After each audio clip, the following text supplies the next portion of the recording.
Hello, I'm the Miami Autism Dad Victor Antunez, the inclusive My Realtor, and this is the Autism Podcast at Miami's Community Newspapers. Today I am with Quatiba Davis. She's Chief Clinical Officer of ABA Centers of Florida. Quatiba, welcome to the show. Thank you for having me. This has been long in the making because I heard about you guys. I think it was last year actually. I met some of your people at an event. And has been trying to make this happen, and we finally made it happen. So, welcome here. Thank you. So tell me a little bit about your background and how it is that you got into this line of work. Oh, so my background starts with me being a mom. So my daughter was diagnosed with hemiparesis. She had an in utero stroke. And from that stroke, she has a right side paralysis. So she has right side hemiparesis. And early on in her development, when she was about 2 years old, I noticed she was only moving her left hand, but not in the sense where the right hand wasn't moving at all. It was completely limp, like it would not even budge. And so I took her to the doctor. They gave her an MRI when she was about 2.5, and it confirmed the stroke. And she was prescribed early intervention services through physical therapy and occupational therapy. And at the time, I was ignorant to those therapeutic services. So I conducted some research and I started to learn more about them. And then as an educator, at the time, I was duly certified as a general and special educator. I started working in an inclusive school in the Lower East Side of Manhattan. And what we had, we serviced individuals that were 60% neurotypical, 40% students with disabilities, with varying abilities. So Down syndrome, autism, ADHD, ODD, any type of developmental disabilities. And we were able to manage their behaviors by BCBA who worked at the school. And at the time, I thought she was conducting magic. And I was so intrigued by what she was doing and how she was supporting the students at the school at the time. So I went back to school, to the Chicago school, and I started my supervision hours, and I wanted to become a BCBA. Great. Let me ask you a little bit more about your daughter, because it Sure. helps me put things in focus for my daughter. Yeah. How old is your daughter now? She is 19. She'll be 20 on Friday. Awesome. And at what age did you start her on therapies?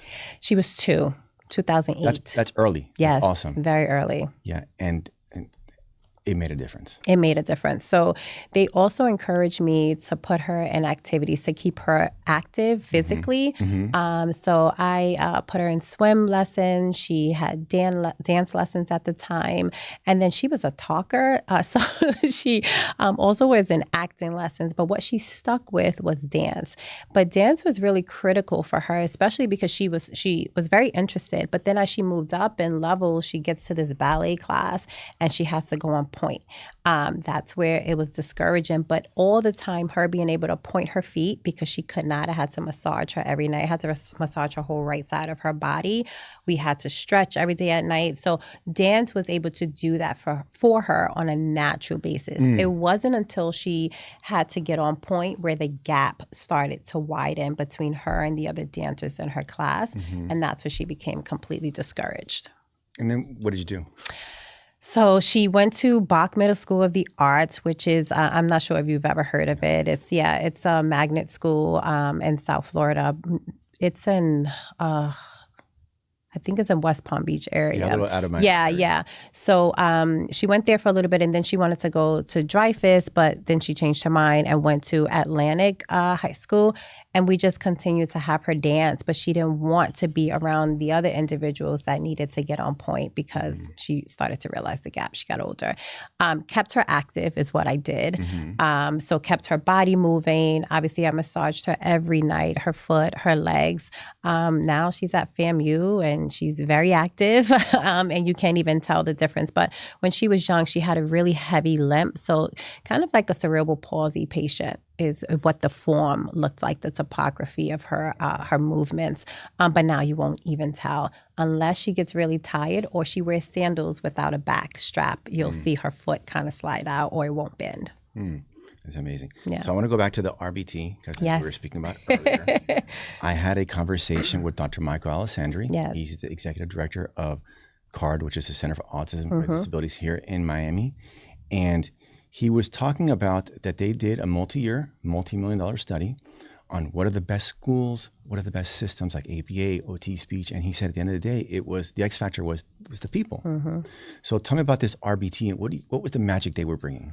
So she was very educated on how to create behavior changes, but she did that by focusing on the client's environment, right? So she came in, she conducted an observation with myself, but outside of me too, to understand what are the contingencies behind the client's responses. So what was being provided after the client responded? So was that reinforcement that's going to increase that behavior that we wanted to see, or was it like a punishment procedure, what we call in an ABA, that was going to probably lessen that behavior from being presented in the environment?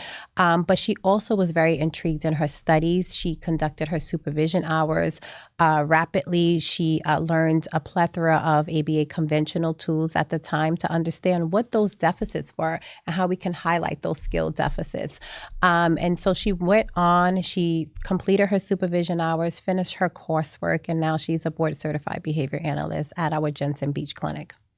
Which is a BCBA. Now, Yes. let me ask you about the RBTs because the barrier of entry is not very high. It's only 40 hours. Yeah. So how did this RBT, obviously the 40 hours didn't make them great. Yeah. They made themselves great. Correct. What did she do to make herself great? So I always say we always have people whose shoulders we stand on. So yeah, she made herself great because she was very educated. But at ABA Centers of Florida, we have an apprenticeship program. And that apprenticeship program is hosted by our Academy of Excellence. And what we do there, we really support our RBTs who want to become board certified behavior analysts. So we walk them through the process. We have them complete treatment plans. We have them complete observations. We have them collect data very strategically, making sure that data is valid and both accurate from a data collection perspective. But then we also have them align those deficits from the administration of the assessment to programming, which is critical, right? Because those are the goals that we set for each one of our clients. So she strategically did that, and she made changes in about 5 clients that I treated directly in the Jensen Beach area. Do you think that any new RBT who plugs into your system could become magical? Absolutely. Yeah. Absolutely. Because it takes clear supervision. It takes leadership, right? Motivating them consistently. Obviously, they have to want to do it as well, but going through consistent training is just not enough, right? We have to make sure we invest in RBTs, and that investment is not just training, it's being a mentor to them, right? Having those shoulders that they need to stand on. So when they fall, they know who to contact to support them. And then once they pass, being able to be the shoulders for the next person coming into the field. Great.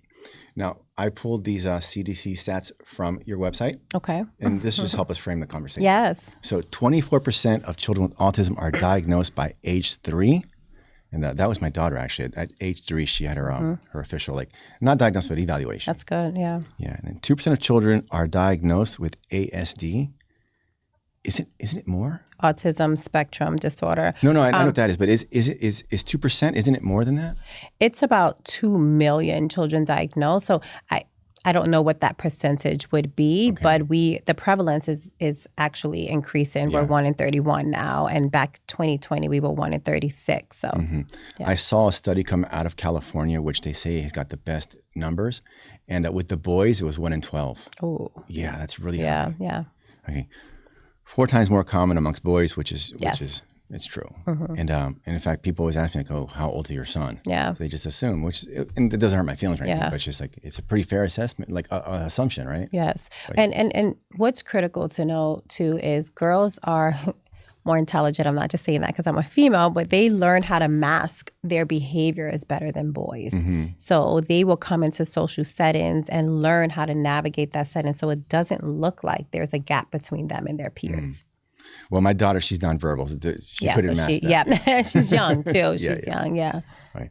So 66% lifelong care reduction with early intervention. Yes. Which I think is a really big one, just because this current cohort of kids that are going to be graduating high school in the next 5-10 years, it's a huge group, and I don't think the society is really ready for them. And economically, I see it's a ticking time bomb. Yeah. Yeah. So when we talk about early intervention, what number is that for you? Early intervention is critical, right? It's a critical stage that we need to all ensure that we take heed to. So when you see the differences, when you see the challenges, when you see the gap that's presented among your child, your students, your cousins, your nieces, we need to make sure we get them access. We need to make sure we get them access to a diagnosis, because that's the time where their neuroplasticity is at the highest peak and where we can make the best changes for clinical outcomes at those stages, because they learn to navigate that environment. Their brain learns to adapt, and their brain learns to adapt to change. At the same time, parents shouldn't become discouraged. Yeah. If they're older and you just found out, get them plugged in. Yeah. And having these conversations with parents, educators yourself, and then parents are just parents. A lot of them, they don't know what's out there. And there's a lot out there that's even free. Yeah. And it might as well not even exist if you're not plugged into it. Mm-hmm. The other day I had a conversation with a lady. She's in her mid-60s. She's an autism grandma. And when I mentioned CARD to her, the Center for Autism and Disabilities, which is really big in Miami-Dade County, never heard of it. Yeah. And she's running for commissioner of one of the seats here in Dade County. Oh, wow. So, she's like an educated woman who's plugged in, and she'd never heard of what is really the biggest autism center in Dade County. Yeah, education is important.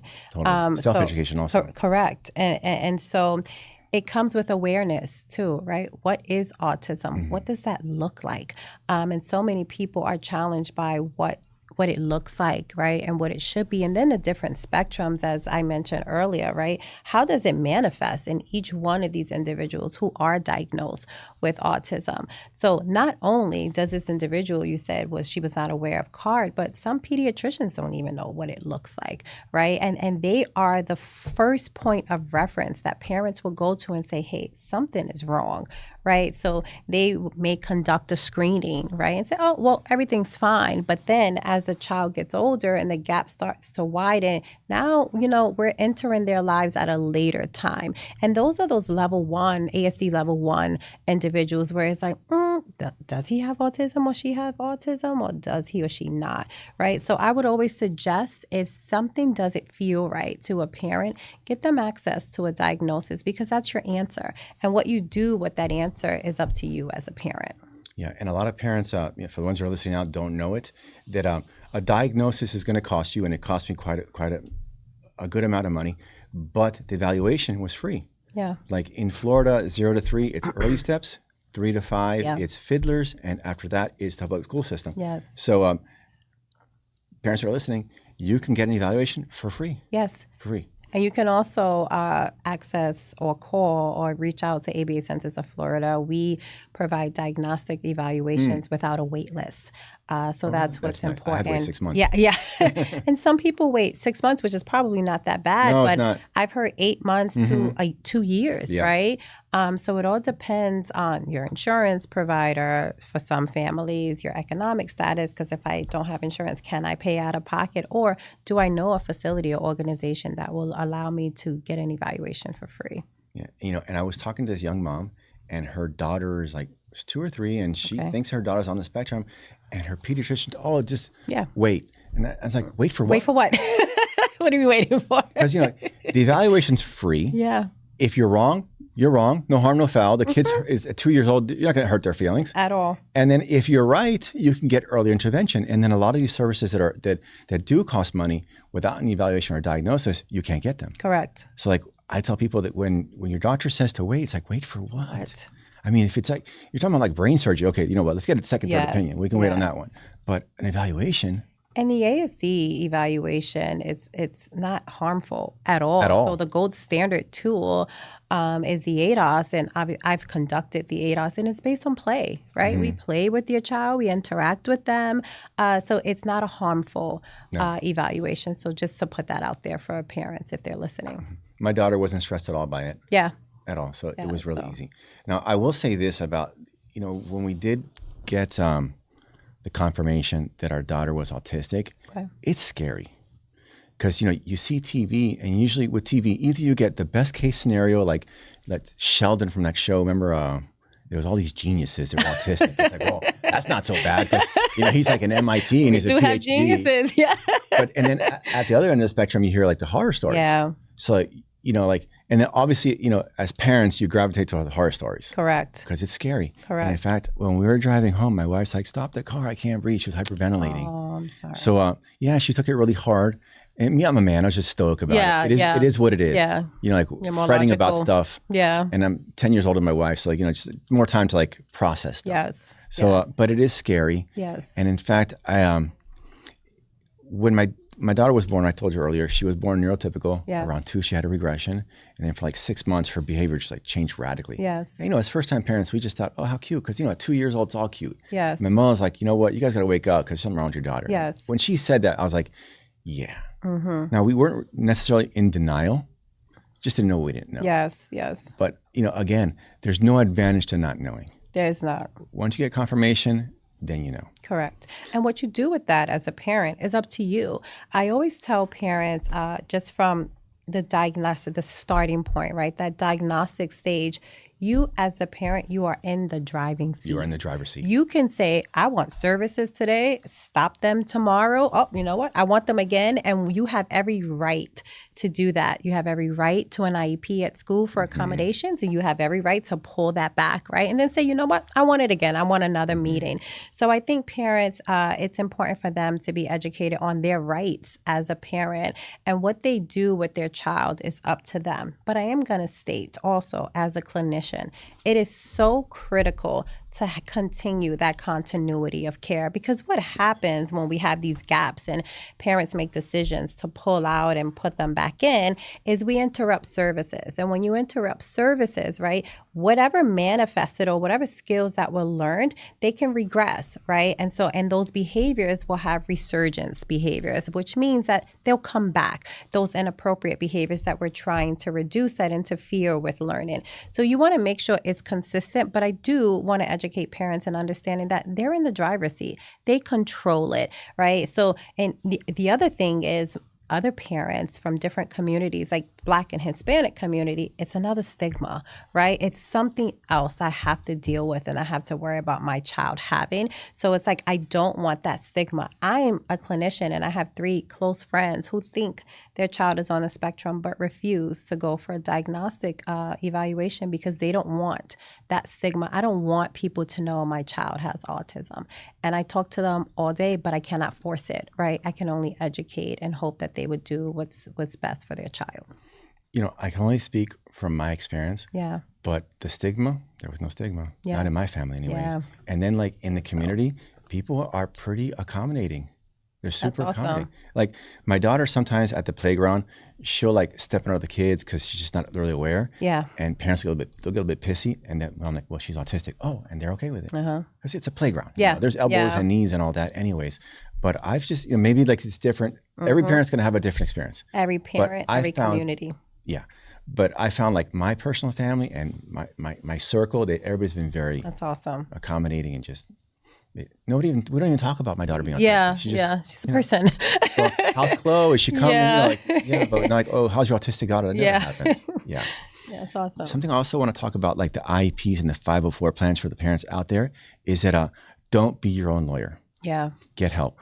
You help out with IEPs and 504s? Yeah, I used to when I was direct with clients, but clinicians that I oversee, they do support families during IEP meetings, of course. Yeah. And then there's groups like the parent-to-parent card that, Yes. they also can help with the IEPs and make sure you're squared away. Correct. We also have group sessions at ABA Centers of Florida for parents too, because what we're trying to do is build workshops? community. Yep. So we build community and we support them on educating them on their rights, right, as a parent, but also helping them to better support their parents, but then also have a network of people that they can always gravitate to when maybe the clinician is not with them in that moment, but they have a question, right? So you always want to make sure you're around people who understand. That word understanding is very important. What you're going through. Correct. So to be able to connect with you in that way, it's very important. So at ABA Centers of Florida, we're working very hard to build a strong parent community through multifamily group sessions on a weekly basis to support our parents. I'm part of a men's autism dads group called Just for Dads. Okay. Oh, I love that. Yeah, it's awesome. And I was I held off for a long time because I'm a man. I was I don't need that. Yeah. And then once I went, I was this is awesome. Awesome. Because it's a big table, And every dad goes through his experience, what they're going through. Then Dr. Michael Alessandri, he facilitates it. He's like, well, do this, call this person. Like we handle all of our like issues that we're having. Yeah. We'll bring soda, beer, pizza, whatever. And it's a really good time. Yeah. And you have this whole group of guys who are going through the same thing. I love that. And there's also just for moms. Yes. Now, what's cool about this group is that as human beings, we catastrophize. Oh, woe is me.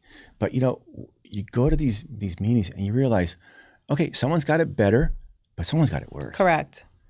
So like me, like I find myself right in the middle.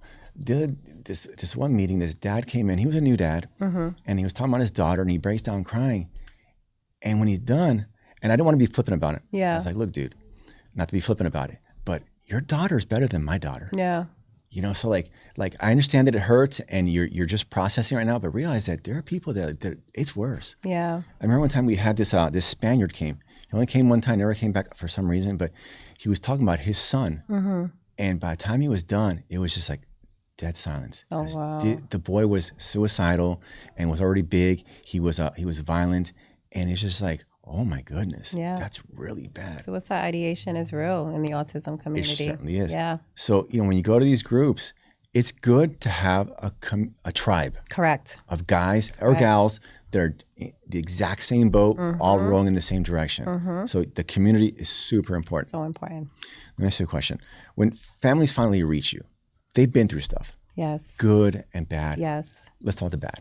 What are some of the bad things that they've been through? So they've been through long wait lists, whether it's for a diagnostic evaluation or I've passed that process and now I'm awaiting services for ABA. They've been through maybe ABA services, but not really good ABA services, where now they come with a stigma like, is this going to work, or apprehension, unsure if they should do it again. But then they also come with the why me, right? Why is this happening to me? And so I think ABA therapeutic services are not only for the client, it is definitely for the parent and the family as well. Because parents, I've been in homes where I have moms and dads with the pom-poms, the bumper sticker, I got an answer, autism all day. But then I also have the parents that said, it's your fault, right? To dad, you're the reason why, or dad's blaming mom, and mom's very rigid, and dad's let him be a child, right? And those circumstances can be reversed, but the true situation here is they get divorced, right? Arguments are happening consistently. Family dynamic is broken. And so that's another reason why we work really hard to try to build community for parents, because it's not only, the diagnosis doesn't only affect the child or is only an answer for a child. It affects the whole family dynamic because they're a part of that environment. My wife and I, we have a good relationship. But I also will put it out there that the biggest like marriage-threatening conversations that we had or fights have been over the kids. Yeah. Both kids. Yeah. My daughter and my neurotypical little boy. It's been over the kids. Yeah. Just different parenting philosophies. It's emotion. Totally right? emotion. And then you're projecting your own child. I want them to do better than I did. And you're holding them back and whatever. Like me, I'm like, let him jump off the roof if he wants. My wife's like, oh no, put a helmet on, Moms are typically more rigid, and dad's like, let him be a child. I always tell my wife, if there's no blood or bones, we're good, Exactly. I agree with you, honestly. Yeah. So, we've had like the biggest fights have been over both kids. Yeah. Not just the one. Yeah. And so as far as like, like things will be okay, I had on the show Alex Argote. Okay. He's the president of the Down Syndrome Association of Miami. Okay. Which the difference between Down syndrome and autism, one difference is that before they're born, and then parents will come to him, and the first thing he tells me is like, things will be okay. Because it's scary. It's scary, but he tells them things will be okay. Yeah. And then plug in. Yeah. Like they'll do like a lot of socials and stuff, and I've been part of their stuff, and it's a lot of fun. It is. It's great for the kids and it's great for the parents. It's great for the parents, yeah. But you got to plug in.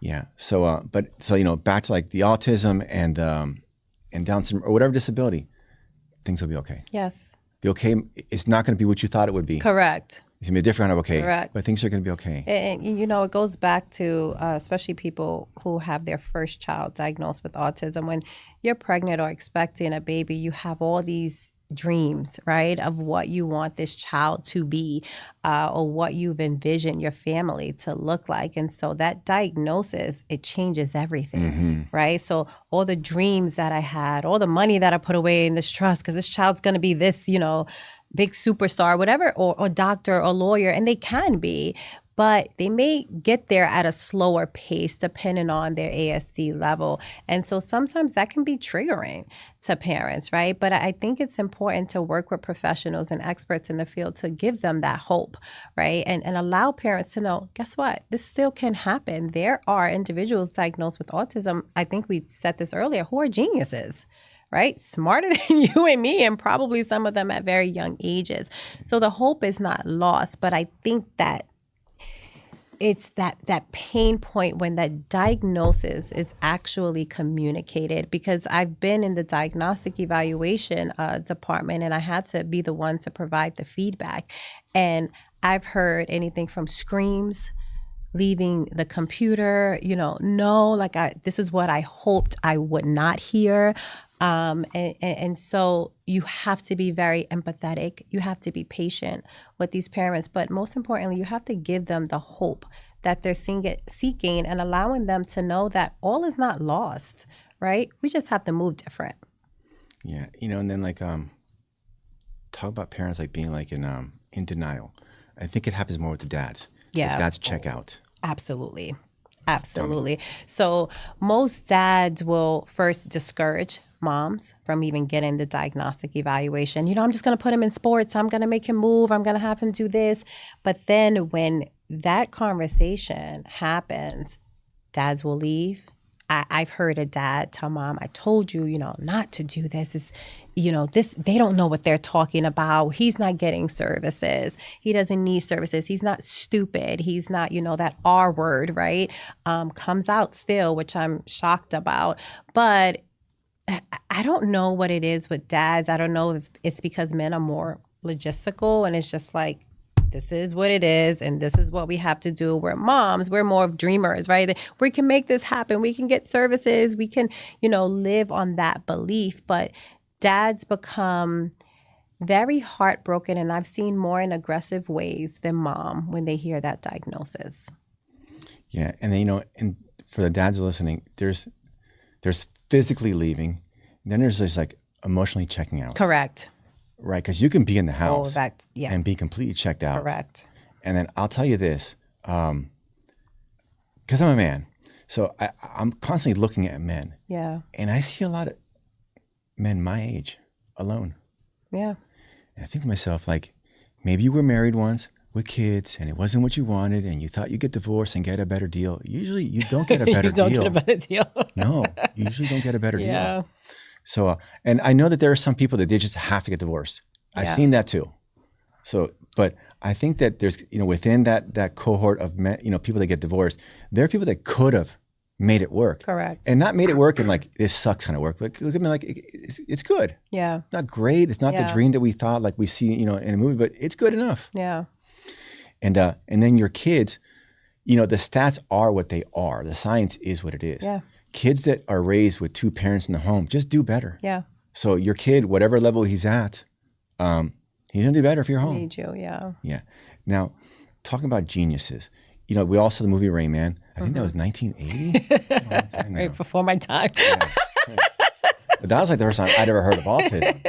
And then you had Sheldon. He was on that show. It was a bunch of computer geeks, and he's very socially awkward, but he's at MIT or something, so he's probably going to be the next Sergey Brin and make $1 billion. Yeah. And then there are kids at the other end of the spectrum where they're really socially handicapped. Mm-hmm. But even then, not all hope is lost. I just saw this short video, and it's a single father raising his boy, and the boy had, in addition to autism, apraxia. Okay. Do you know what? Yes. Yeah. Okay. So it's hard. Okay. Mm-hmm. And he was trapped. The kid he's in MIT right now. Okay. He's a calculus nerd, but he was trapped inside of this body. And it turns out that the one way he can communicate, he's got his iPad with his thumb. AAC device. With his thumb. He can have a conversation with his thumb. Does all his calculus work with his thumb. And the kid, they're going to make it work. not the dream. Yeah. Nobody wants their Yeah. kid to be trapped in that body. We love our children. We don't want them to be trapped, but it's not like all hope is lost. Yes. Yes. You know, it's not lost until you give up. When you give up, okay, then all hope is lost. Because that Correct. boy they never would have found that out if it wasn't for the father. Couldn't communicate. If It was you the have father that. constantly looking. So you can't check out. And it's more of a dad thing than a mom thing. It is. For whatever reason. And I've seen it, and I that's the reason why. So we not only assess our clients at intake, we also assess the parents, and we do that to find out where they are, right, in this process, right? Are you the cheerleading mom or dad? Because we do have some dads that are like, great, I got it, I'm gonna make this work. But are you not, right? And so I know we talk about moms being more empathetic, but I do have the moms that check out too. Right. And so they need that extra support. And so what this assessment does, it gives us some insight on where they are as it relates to interacting with their child, their discipline strategies, because sometimes we get overwhelmed, right? And the way that we discipline individuals becomes different when we're frustrated. So we also talk about how they build connection with their child. Are they continuing these interventions that we teach them when we're in the home or the clinic or the school space? So we want to make sure we connect with them on both a clinical level, but also a personal level too, just to decide or observe where they are as it relates to interacting with their child that was just diagnosed with autism. One of the dads in my dad's group, he has a son who is profoundly autistic. Okay. And I've met the boy, and he's profoundly autistic. And this man is his son's biggest cheerleader. Love it. And he loves his boy. I love and they it. go out together, and this is a dad who could have been, oh, woe is me, or I'm going to just enjoy being a dad. Being a dad. And he's having a great dadhood. Awesome. Because he could have chose the other way. Yeah. And how sucky would that be? And his child needs him. Not just for the boy, but for you also. Yeah. But that's what I'm saying. He needs that fulfillment, dad. But then his son, his interaction relationship with his son is so critical, because even when he thinks he's not teaching him and he's not modeling, he is, right? And so that constant engagement and interaction in his life is what's going to build his skill set. Yeah, and this one guy, he's a friend of mine, he's plugged into the system. Like the dad's group, he goes there and other things. And I think that a lot of times the parents are left out of the equation. Yeah. Because profound autism can be profoundly hard Correct. on the parents. I'll give you an example. Maybe it was a year ago already. This 17-year-old young man, he's 6'6", 300 pounds. He's violent. He attacked a teacher, almost killed her. Now, maybe he's very loving with his mom. I don't know. Yeah. But I remember when the police, there's a video of the police arresting the boy. And, a 17-year young man. Yes. Not a boy. Yes. These are grown men. They came to his shoulders. Oh, wow. The boy is handcuffed, and they're like, "You're going to be a good boy, right?" Like you could hear the fear. Yeah. And these are grown men, my size. Yeah. But on a boy, who's 6'6", 300 pounds, he could kill me too. And even if there's two of us, so parents, they need therapy, whatever it might be. Maybe even just having a dad's group or a mom's group. But we need it too. They need support, and not only parents, but paralegals, right, or paraprofessionals, in a school, teachers in the school. It is so important for us to get access to schools, because those individuals or those educators, they don't have the training to support some of the individuals in the classroom. Now, you may have a special education teacher that has some training, right? But the paraprofessionals that come in and or the general education teachers, they may not always have that training. So when your child is in that inclusive setting, and if the special education teacher is not in today, you want to make sure your child is safe, but then also everyone else in that room is safe too, if we have a client or a student in the room that engages in aggressive behaviors at high rates like that. And in defense of the paraprofessionals, you might be dealing with an entire class of kids who are all on the spectrum. Of course.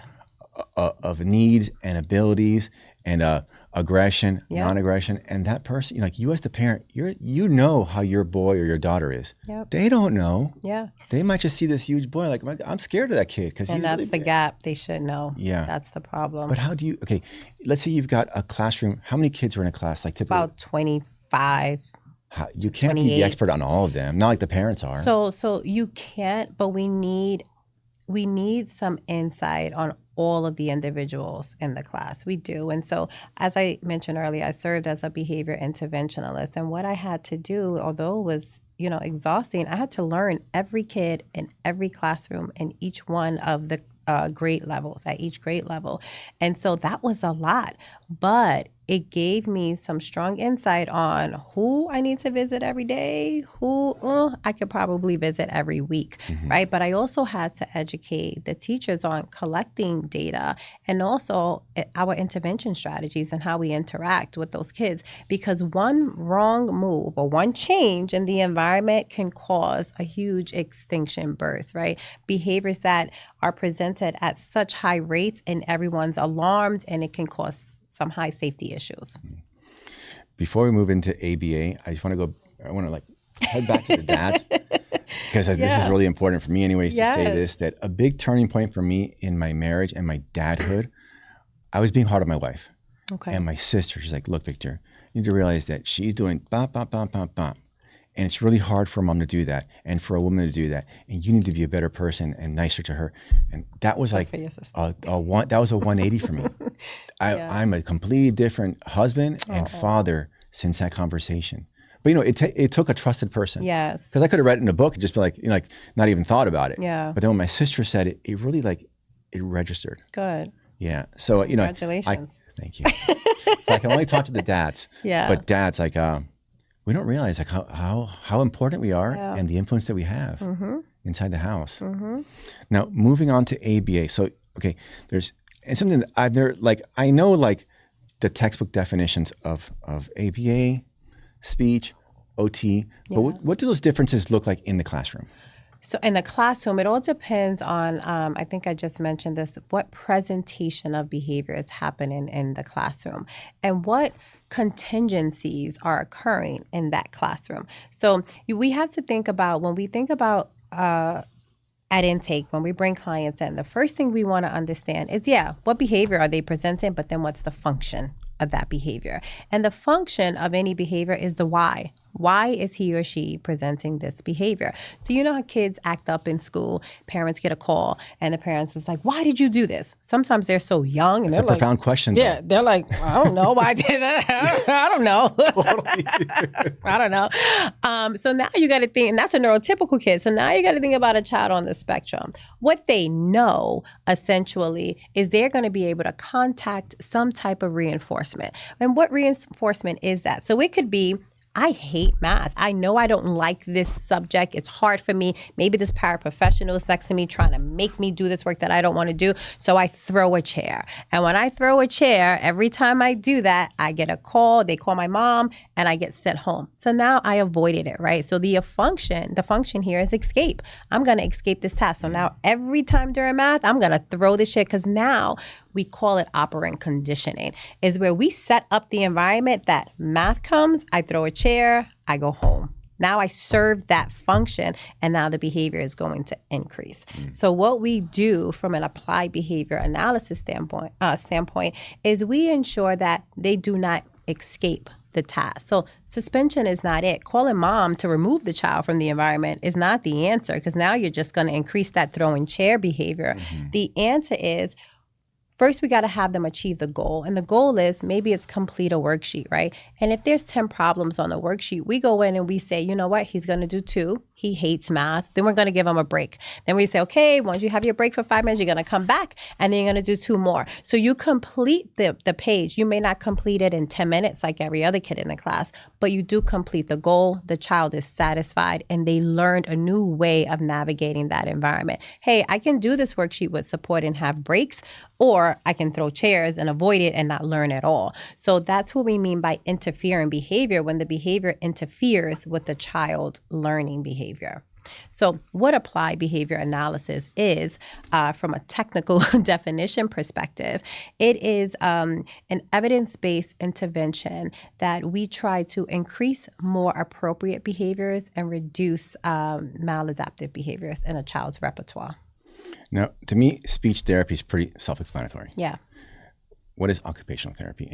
in the real world? Yeah, so occupational therapy focuses on more on motor abilities, right? How I move, how I write, how I hold a pen, how I hold a fork and a spoon, right? So more on your fine motor than applied behavior analysis would. Does this also come to like toilet training? No, applied behavior analysis, we support toilet training because it's more daily functioning skill. It's part of our adaptive skill set. So we'll support a family with toilet training. Right.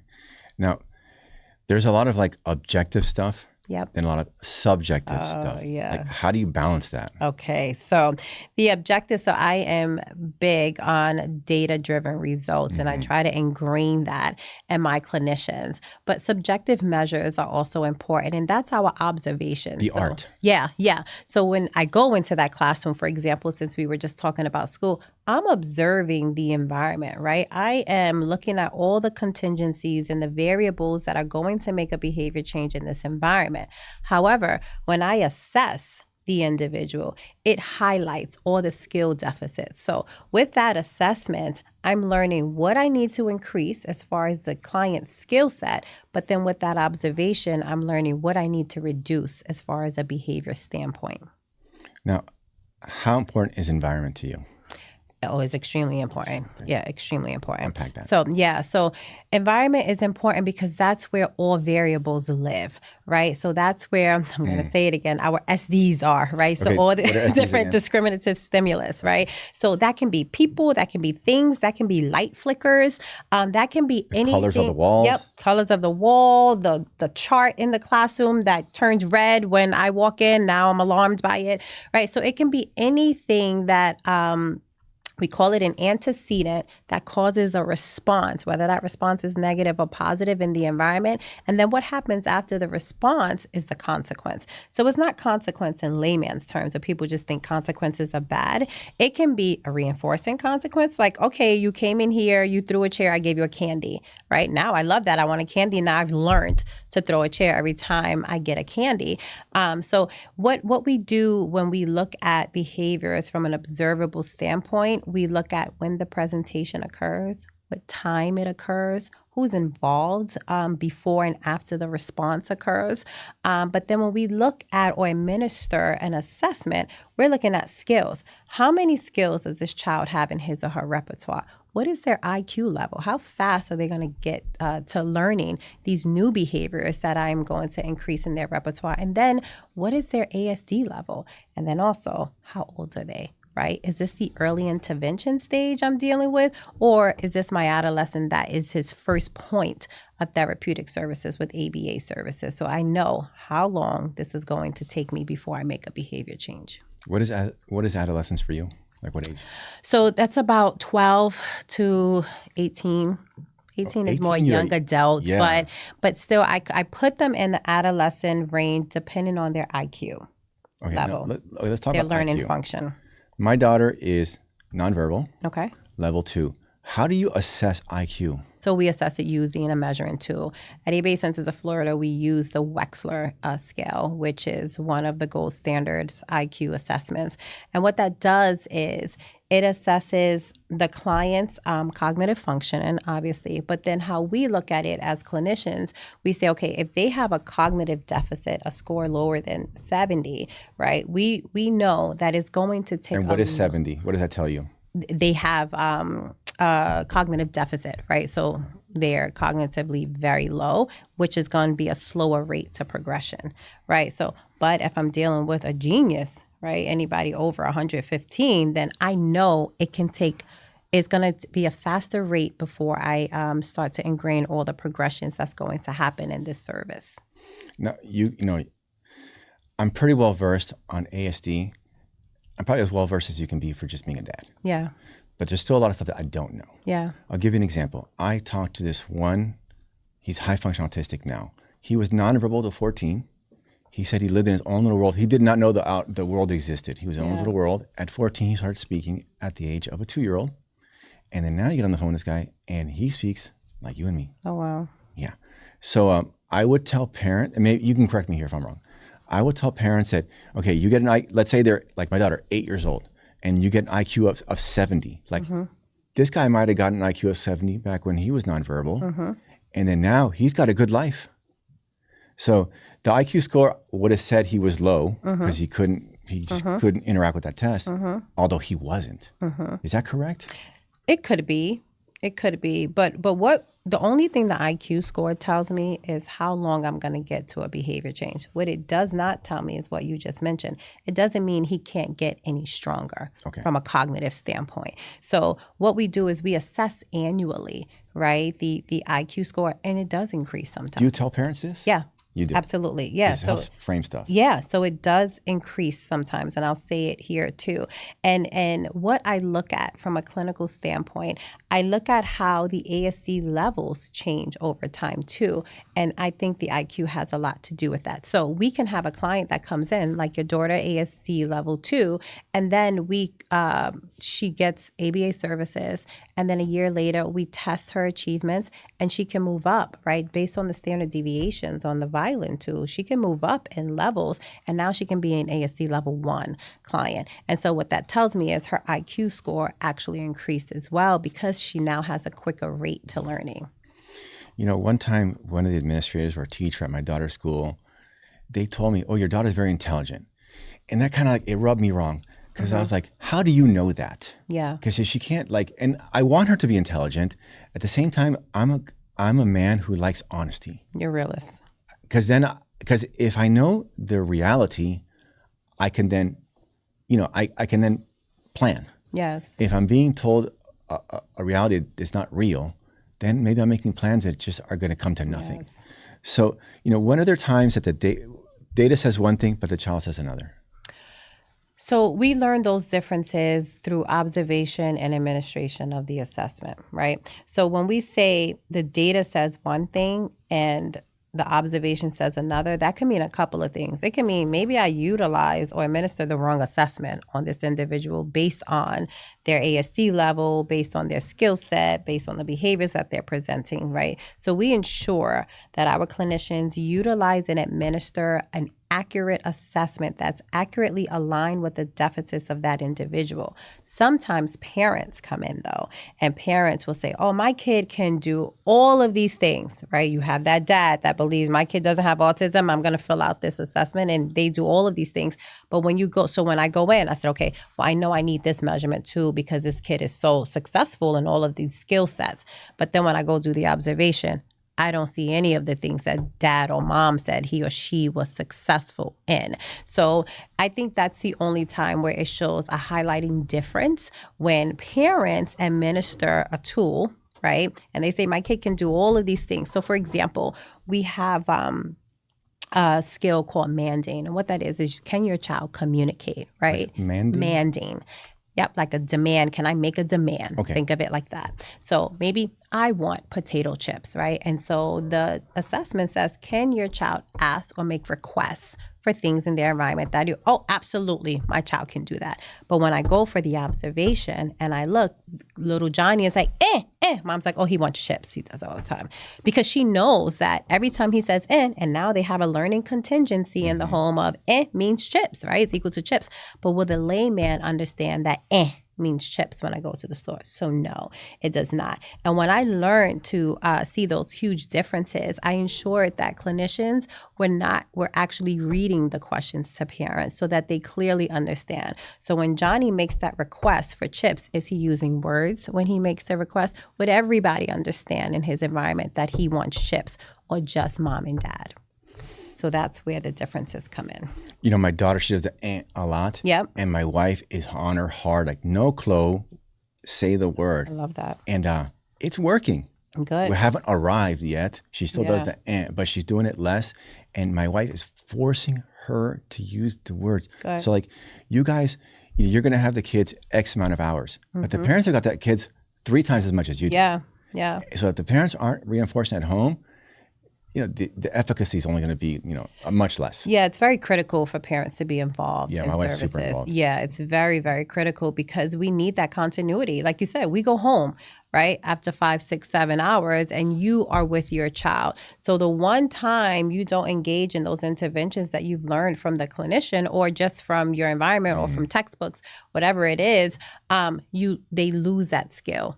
right? They lose it and they learn other ways to contact their wants and their needs in their environment. But those other ways are more inappropriate ways that everybody in their environment will understand. So then it lessens their social interaction ability when they go into the real world to become independent.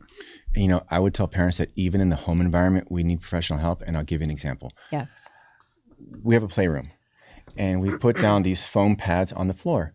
Now they come in an 8-pack and they're like puzzle pieces that come together and they're all different colors. So I laid them out like all like different colors.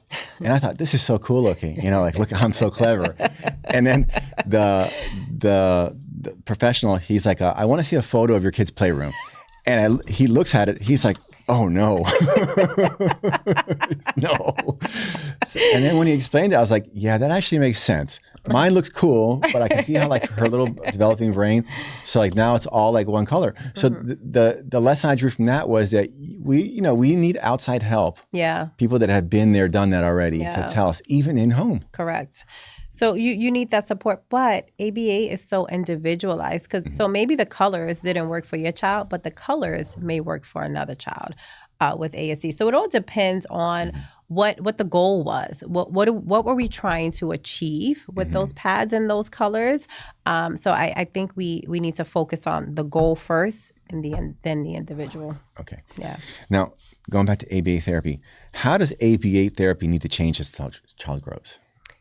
How does it need to change? Yeah. So when does it change? Yeah, it does as the child grows because we're not focusing no longer on foundational skills like we would in EI, early intervention, right? We're now focusing on how can we make this individual an independent individual in his or her society, right? That's the goal. How can they better socially interact with their peers? How can they communicate with their peers at a successful level? But then also, parents don't live forever, right? How can they live this life by themselves independently? So that's what we start to focus on. So how money management, cleaning your house, taking care of yourself from a daily living standpoint, right? So how do you do all those things and teach someone to do it independently? Cooking for yourself, learning to live alone. Yeah. Now, I mean, this is not like either of ours, like, I guess, value add, although no, it isn't value add, that thinking about adulthood, that beyond the therapies, parents also need to think about guardianship and special needs trust. And these are just, I'm just throwing it out there because these are things that are going to happen. Like we're all going to die. Yes. And then what's going to happen to our kids? Yes. Yeah. Now, adolescence, teenage, 13 is a pretty like, one of those dividing lines that most cultures all around the world, they recognize that number. Yes. So I'm guessing it's because of puberty. Yep, it is because of puberty. And so that's something that's probably most difficult for parents with children with autism, girls especially. And they get it younger. They get their period, 10, some 9. I know. And it's very hard to train them. So, first we can probably just be successful with making sure they take a shower, right, on a daily basis. But now they have to change this pad. They have to make sure they bring a bag. They have to know how to clean themselves when they're not with mom. So all of those things are really difficult. But the beauty in that is we create a whole program for it. And again, set a goal for that individual and for mom to ensure that she's continuing these intervention strategies and principles when she's in the home alone with her daughter. I also worked with males at the adolescent stage who masturbate, right? And so what we never want to do is tell them that it's wrong, right? We just want to let them know how to do it privately, right? When to do it. And those conversations can be very uncomfortable for some parents because I've walked in a home one time and there was semen all over a bathroom wall, right? Mom's like, I don't know. He keeps doing this, right? All he knows is it feels good, right? So we call that an automatic response. I've learned to do something that feels good, so now I'm going to continue to do it. So those are the hardest stages. And it's very important that we train, and I try to do this with ABA centers, clinicians to be invested in that age group. So many clinicians love the babies, right? Everybody loves the little people. They love to work with them. But that younger age has so much support. Is when they get older, when people start to drop off, right? Mom and dad start to go to work more often because their other kids are getting older. People are going to college, so I can't spend all my time here. So I put a high focus on the adolescent and young adult community because they deserve it. And they are the goal, right? From early intervention. The goal is for us to get them to a stage when they are an adolescent and young adult where they can be independent. Yes, super important. And Yeah. it's easy to lose sight of that. Correct. Because they're, like you said, they're not cute anymore. Yeah. The cuteness goes away, but we're an they are adult. they're the future. They are the future. Because I had on Camila Rocha. She's the CEO president of Easter Seals. Okay. And I work with a lot of the same population. And she's like, it's like 95% of autistic adults aren't employed. Yeah. Then I like, but okay, there's unemployed but employable. Yeah. There's unemployed but unemployable. Yeah. Of that 95%, how many are employable? 95%. Yeah. If they get their early intervention. Correct. Because, go ahead. Early intervention, but then also we set up programs for them to make sure we are matriculating this skill set into their repertoire. So I've worked with adolescents, young adults, where we go in the house, we're sweeping, we're mopping, we're budgeting, we're learning a credit card, we're learning, simple math, addition, subtraction. How does that work? Providing eye contact when you serve somebody, because most on-the-job skills training is for them to support them being cashiers, servers, interacting with people, which is very difficult for some of them, right? And how do we do that? And how do we do that and sustain patience, one, customers to be empathetic with them when they get frustrated and overwhelmed. So we have to teach them how to cope. I did have one client who threw the whole tray at his guests, but they had a true understanding that he had autism. And so we had to go through that unpairing, right? Unlearning that behavior and learning more appropriate behavior when he is frustrated, because being frustrated is natural. But the way we respond or the way he responded was not appropriate. Now, before we close out, I want to ask you about ABA centers in Florida. I don't know how long we've been talking for a long time. Wow. So let me ask you about ABA centers of Florida. Yes. How long have you guys been in Florida? Oh, so I was the first employee in Florida. Oh, really? So yes, Number one? yes, Awesome. Number one. So 2021 is when we started. Oh, not that long ago. Yep. But you guys have been growing like weeds. Yes, we've been growing rapidly. But where was your first store or your first center? Port St. Lucie. So I didn't have a center yet, but Jensen Beach Clinic was the first clinic. Yeah, we started in the home, doing home services. And how many centers do you have now? Oh my God. So in Florida, we have about five physical clinics. Yeah. Oh, well, okay. Unpack that. Yeah, so we have a physical clinic in Boca, but then we have service areas too. So we have Miramar, where they get services in the home and the community and the school, but they don't have community. What do you mean by that? So it's anywhere. So we meet clients where they are. So if your child has gymnastics or dance or they have any after school activity where they need support, we'll meet them there. If they are working, right, and they need some on-the-job training skills and we want to support them at work, we'll meet them there, right? So any activity they do outside of the home school and clinic setting, we support them in the community as well. Now, speaking of schools, a lot of public schools, and I'll speak about them just because if you're at autism charter school, obviously you're set up for that. Yeah. A lot of these public schools are not set up for that. They're abysmally set up for that. Yeah. Are they contracting centers like yours to come in, or should they? Or are they going to? They should. So Florida has a law where they have to let us in. But, not all schools they don't make it easy for us. I would say that. Which is a shame. It's a shame. It's a shame. Because sometimes outsourcing is the way to go. Correct. So I was a teacher. The beauty in my role is I was a teacher at one point. And so I remember the conversation with, individuals coming in to service some of our students. There were two factors. One, the principal is going to support their teacher, right? Because they need their teacher. And if the teacher says, I don't want anybody in my classroom for whatever reason, my colleagues at the time, they would say, that's an informant. I don't want parents to know what I'm doing in my classroom, which is alarming in itself, right? Super alarming. Super alarming. I don't want parents to know what I'm doing in my classroom all day. Or others will say that would be a distraction. And so surprisingly enough, other students will say, well, I want a person, I want an RBT, and we can't give everybody, what I would say was everyone gets what they need, right? But some kids don't understand that. So there are a lot of factors that we have to look at. But at the end of the day, the principal has a right to say whether the RBT can come into the school or not. But in Florida, there's a law where we can come into the school, but they don't always make it easy. Well, I think I've heard that like a principal can say no. Is that correct? They can. They can.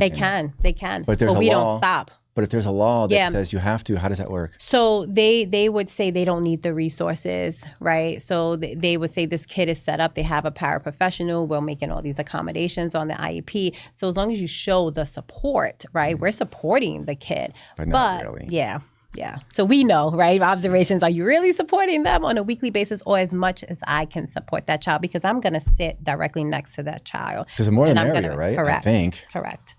Are you guys in Dade County yet? Yes. Where are you? We are, I don't know the exact location, but we are in Miami area, yeah. Okay. Now, you also have a sensory room at the Marlins Stadium and the Panther Stadium also?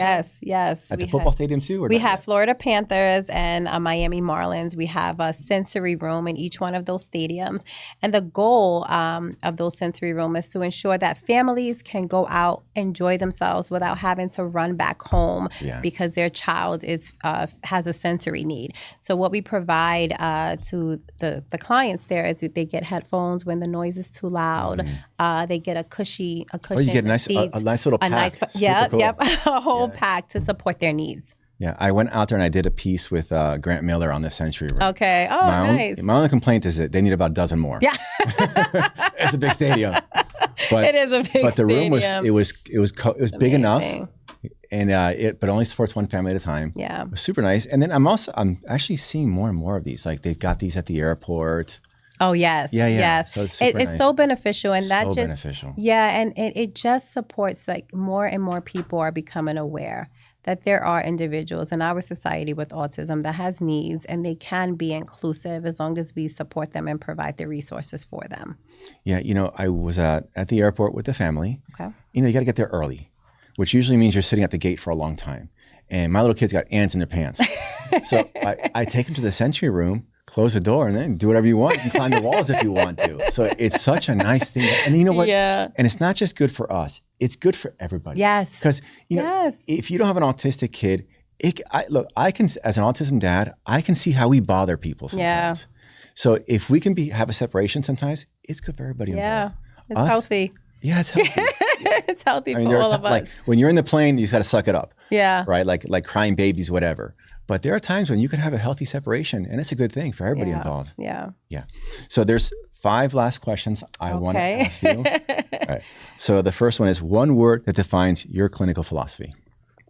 I would say compassion. Compassion. Compassionate care is very important. We have this dyad model at ABA Centers. A what? A dyad model at ABA Centers of Florida. It's just when clinicians and operators come together to support the client. But I think it's very important for clinicians to hold on to that compassionate care. Totally. Growth is important, right? We have to operate a business, but being compassionate to both families and the clients is more important. Awesome. Next question is one misconception about ABA therapy that needs to disappear. That we force compliance and we force people to behave in ways that we want them to behave.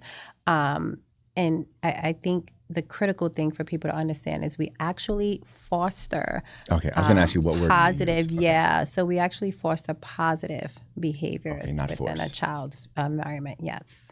And words are super important. It's very important. Super important. Very important. The most overlooked factor in effective autism care. Parent engagement. Parents, they don't think they have to be involved, but they are so critical in making a positive behavior change in their child's life. I see my daughters advance, and without my wife, because she spends the most time with her, my daughter wouldn't be halfway where she is right now. Absolutely. And there's a big advance in my daughter. Absolutely.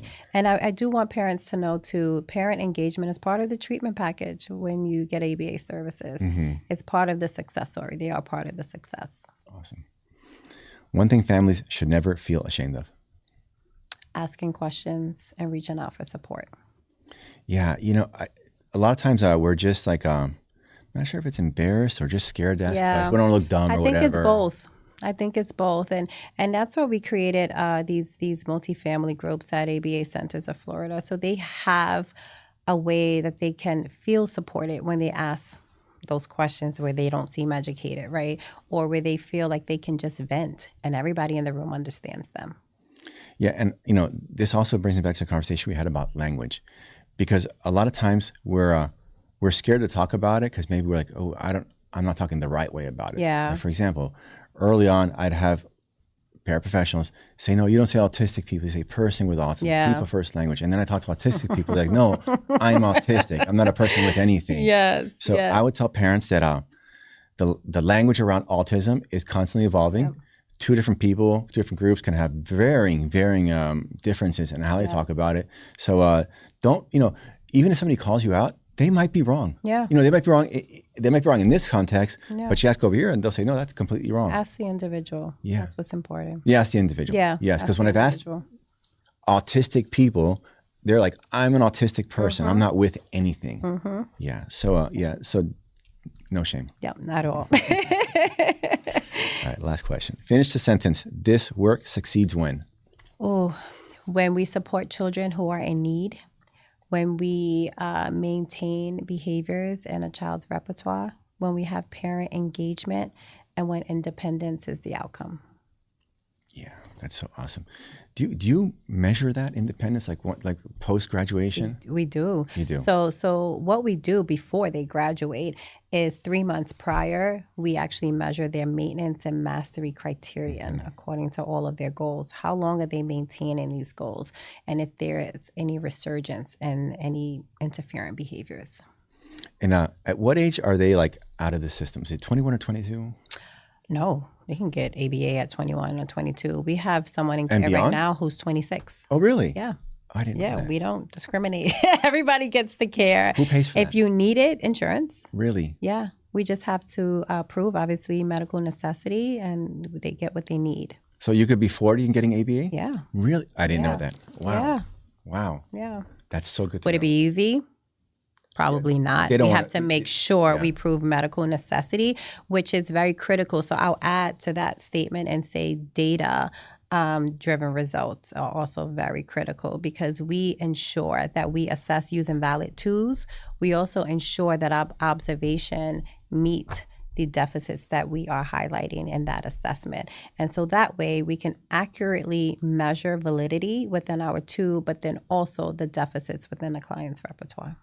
I would also tell parents that document everything at home. Absolutely. And when it comes to like ABA services beyond the age of 21 or 22, don't be your own lawyer. Advocate. Get professionals. Get professionals help, but then advocate for your child. Oh, yes, of course. Because some parents, I don't see that with you. I actually appreciate how you advocate for your daughter, but some parents hear something from a payer or just, a peer and they just believe it. And it's like, okay, there's nothing else I can do.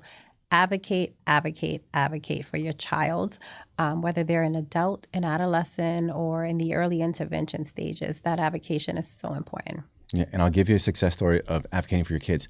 I had these autistic violin players on. Yeah. And when they were in high school, they were quite good, and they tried out for the choir or court, whatever it's called, and they didn't make it. And the daughter told her mom, I'm good enough. Good for her. There's kids that got in that I'm better than them. Wow. And the mom advocated and she got her daughter in. Yeah. Yeah. And it was happened to both those girls that both of them, they got overlooked. They call it ableism. Yes. They couldn't get in. And when the parents, they didn't ask for a favor because the kids were literally good enough. Yeah. And they both ended up going to college for music. And now they're professional violin players. It's amazing. And if the moms hadn't advocated, that would not have happened. Who knows where they would be? Absolutely. Yeah. And so I encourage parents at ABA Centers of Florida to advocate, but then I also encourage clinicians to advocate for our clients as well. Awesome. Well, this has been a great conversation. Yes. I've learned quite a bit. And I'm so glad I finally got you on. Oh, thank you so much for having me. I appreciate this opportunity. Great. Thank Let's you. turn to the camera. We'll sign off. So this has been the Autism Podcast with Quatiba Davis of the ABA Centers of Florida. Thank you for joining us, and we'll see you again next time. Okay, bye-bye.